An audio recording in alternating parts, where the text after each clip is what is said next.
The pulmonary surgeon gently examined the woman's wristband before she spoke. Eve Mason, that is your name? The woman tried to nod from the bed.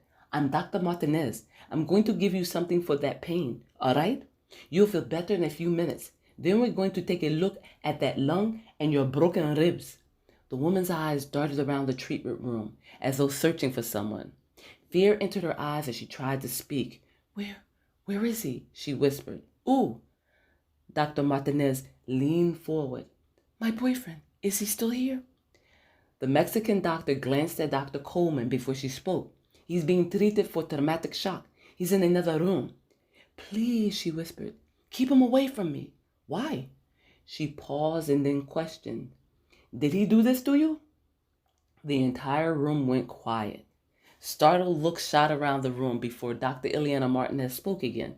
We have hospital security. He will not come near you, all right? Are you sure?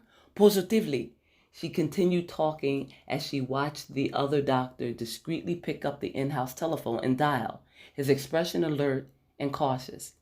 Dr. Ileana Martinez shot him a look that read, Call the police. This is much more serious than we believed. The female patient seemed to relax a bit, but the pain was still excruciating. It was all over her face. The pulmonary surgeon assessed Eve Mason quickly. She ran through the ABCs of trauma observation, checking the mouth and nose for blocked or restricted airways, breathing, circulation. She looked for bleeding and hemorrhaging. She noted the pulse and blood pressure.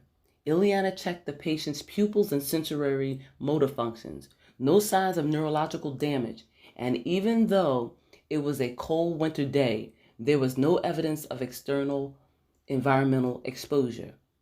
No hypothermia, no prolonged exposure to the cold weather. Dr. Ileana Martinez looked at the nurse and said, Hang an IV bag with 10 milligrams of morphine. Get the endotracheal incubation tube ready. We're going to have to insert a breathing tube. The lung doctor examined Eve Mason's chest and abdomen gently with her hands, tapping and listening for sounds that would give her a better idea of internal injuries.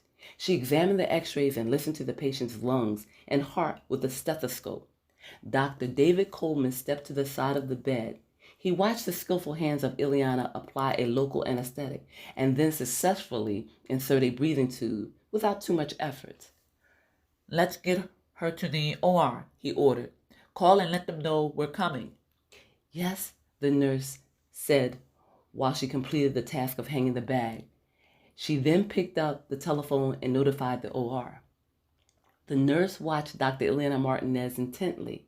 She admired the older woman's style as the surgeon released the bed breaks and instructed the ER technician to steer the mobile bed through the doorway. The nurse smiled as she listened to the doctor's Steve Madden shoes clicking on the floor as she moved alongside of the bed.